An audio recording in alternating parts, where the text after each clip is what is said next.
Hi guys, welcome back to my channel. So for today's video, we're talking about luxury niche perfumes. As you can tell by my background, I quite enjoy this topic.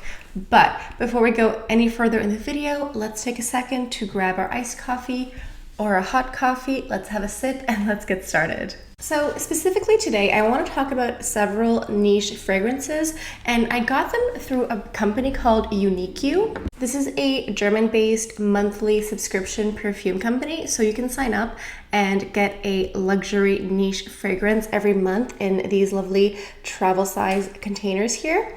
So what you can do is on the website, they have this perfume finder, which is actually kind of fun because you get to put in your different tastes and which activity I guess you want. Like, is it a perfume for every day? Are you looking for something for the evening, etc.? You can also use some old perfumes that you've used in the past as a frame of reference, and then they show you perfumes that you might enjoy based on those tastes, because I think they have like 350 perfumes available that you can choose from. So it seems a bit overwhelming at first, but if you use the perfume finder, I would highly recommend doing that. Otherwise, you kind of get lost in the sea of fragrance. And what they do is your first month, you get this little travel size container here, and you get the perfume inside here. So the first month you get this travel size, I don't know what it's called, but just like the container. And then inside here you get your fragrance. And then if you choose to continue the subscription, the next month you get a different perfume, and you can swap them in and out, and you can do whatever you want. And then if you keep the subscription, I think after like 6 or 7 months, they send you a second tube or container to use. I really like this idea because I've said for a long time now that I'm done buying really large bottles of perfume, because I've done that in the past so many times. But the problem is I buy too many of them, and then I end up with these huge bottles on my vanity and I never go through them. So it's kind of nice to have smaller formats that I actually have the chance to use up. And also, since it is smaller, it is less expensive, so it doesn't feel as wasteful when you buy it. And also, one thing that I really like about this company is that they actually ship worldwide for free. I have wanted to test out this type of company before, but a lot of them, the monthly perfume subscription types, they don't ship to Canada for some reason. They don't seem to ship internationally, but since they're German based, they ship worldwide. So it doesn't matter where you live, you can access this subscription. And also, since it is German, a lot of the fragrances, quite frankly, the perfume houses, I hadn't heard of before. I had to do my research, and it's kind of fun because I'm getting to try out different niche luxury brands that I don't know of that much here in Canada. So the fragrances are a bit more unique and special. I don't smell like everyone else on the street, if you know what I mean. So they very kindly sent me 6 perfumes to choose from, and I want to go ahead and talk to you guys because some of these I really fell in love with. So as I mentioned, they include perfumes that I haven't really heard of before, and also brand names that I'm not exactly certain how to pronounce. So I'm gonna go ahead and leave maybe some subtitles with the names of the brands and perfumes, because some of them I really have no idea. So the first one I want to mention is by PHILLY&PHILL, and this perfume is Boudoir Belle. And I have to mention, I think all of these are eau de parfum. I prefer eau de parfum, so I went with those. And this one smells, it reminds me of number 5, but in a softer way. It's very, what's that? Aldehydic? Is that the note? Yes, aldehydic or aldehydes. It's that very powdery floral note. This is what I smell immediately when I spray it on myself or on the carton here. It smells so fresh and floral, but not fresh in a green scent, just very powdery and clean. But it's also is more sensual. It has rose in there for sure, but I think there's also musk. So it reminds me of number 5 straight away because of all the aldehydes. I can't pronounce that word, I'm sorry. But it's It's quite something, and it is called Boudoir Belle, so you know, boudoir, like, you know, your bedroom, I guess. So it does have a bit of more of a sensual side than the classic number 5 in my opinion. And I think there's vanilla in here. It's a beautiful perfume. I think this one is one of my favorites. I think this was maybe the first one that I tested out and I was like, oh my god, this is amazing. Even though I find it quite sensual, I do think you could wear this every day because it is fresh and powdery. It's not like a heavy, sweet sugar fragrance. It's really nice. Oh, I forgot to mention actually, when you get the vaporizer, that's the word, it comes in a little velour or velvet pouch here. So when you travel, it stays safe. So it's great to put in your purse, or, you know, if you're flying on a plane, you can put it in your bag, on your carry-on. It stays safe. Okay, so next up we have a fragrance by Sylvaine DeLacourte. Thank God that's French. And this one is called LilyLang. So as you can imagine, it's extremely floral. It's white floral, yellow floral. I think there's rose in there as well. But there's also like a nice crisp, I think maybe bergamot or orange or mandarin. It's not only floral, it is a very light fragrance. I think this is more of a daytime perfume. It's not, you know, like a heavy caramel. It's very, very floral. It is nice, but I found that this one didn't last that long on my skin. Like when I would spray it on me, several hours for the day, it kind of went away. It is a lighter perfume, so I think this could be one that you would want to respray throughout the day. And since it is so light, you don't have to worry about, you know, having a perfume that's just like crazy intense.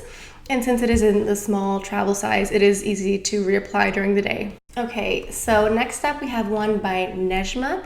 It's called Le Delicieux, so the delicious. And this one, as you can imagine, is a bit more gourmand. It is pretty caramel scented, but also it's very floral at the same time. You do get caramel and vanilla as you would expect, but it's also quite floral. I think there's orchid in here. It's not your typical floral arrangement, I find. It's orchid and I think rose and maybe jasmine. But I find that the orchid is more unusual in the perfume, not unusual in the perfume, but I find that you often see jasmine and rose and sometimes lilies, but adding orchid I find is not as common. And it's a really nice mix. You'd think that this would be a heavier fragrance, but I think mixing the caramel and the vanilla bean with the orchid and the rose really gives it a nice balance. It's quite a nice perfume, but it is a bit heavier. You could wear it every day, but also I could see this more of an evening or going out fragrance. It's quite nice, but it is a bit heavier. Okay, so next up we have a fragrance by Caron, and this one is called Fleur de Rocaille. And I have to say that I love this perfume. It is very floral, but it's also a little bit woody, but not like a heavy patchouli. It's just very well balanced. And I think this one also has a lot of aldehydes in them. So it kind of is reminiscent of an older fragrance. I think this one is older in itself, but it's so beautiful. I think one thing that this fragrance has that I love, or I just discovered that I love, is violets. I was talking earlier about different flowers, and this one has rose and I think jasmine as well. And I think it has lily of the valley, but it also has a lot of violet. And I find violet is almost bubbly in a sense. It's floral, but it's lighter. It's not as heavy, and it's so well mixed with the aldehydes and the other flowers. I think there's carnations in here as well. This one is beautiful. This, I think, it could be like a classic signature scent. I would wear this morning, noon, and night. I think it's beautiful for every day. I think it's beautiful for an evening, for a weekend. I think this one is one of my favorites in the entire collection. Okay, so next up is one by ROOS&ROOS, and this one is called La Favorite. So it turns out there is quite a bit of French in here, thankfully, but some of these names I'm not sure to pronounce. I apologize, but hopefully I pronounce it properly. You know, I think unfortunately this might be my least favorite of the bunch because it's too heavy in patchouli, and I picked this one out, but I don't know why I thought maybe I would like it, but I know myself, I should have known better. I sometimes like patchouli, but patchouli does not like me. Like, it turns very off on my skin when I wear it. On my pH just doesn't like it. And when you smell this, you just smell patchouli straight away. It's very heavy. It takes up a lot of space. It's almost like a leather scent in there as well. I think it's also quite woody. It's very robust. And some people wear these types of perfumes so well. For me, I am not that person.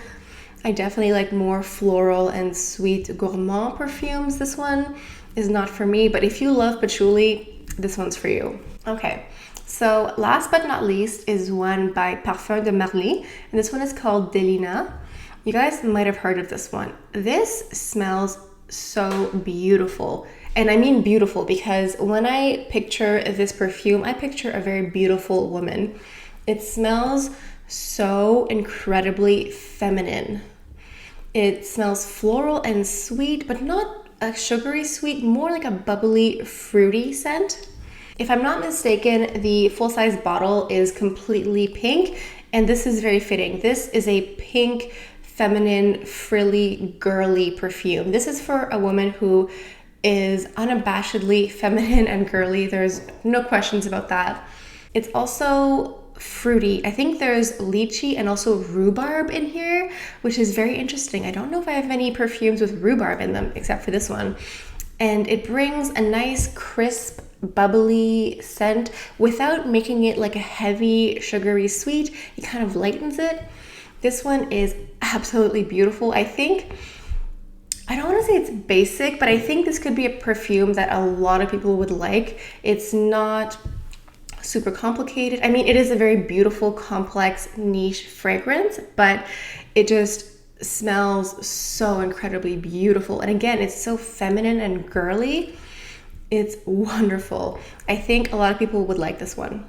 So there you guys go. That is my review on these niche luxury fragrances. If you guys are interested in subscribing to Yuniqu for a monthly subscription of a niche fragrance, you can get 25% off on your first month. And don't forget, the first month is when you get your little vaporizer, and then after that you can go ahead and, you know, mix and match and add the different perfumes inside.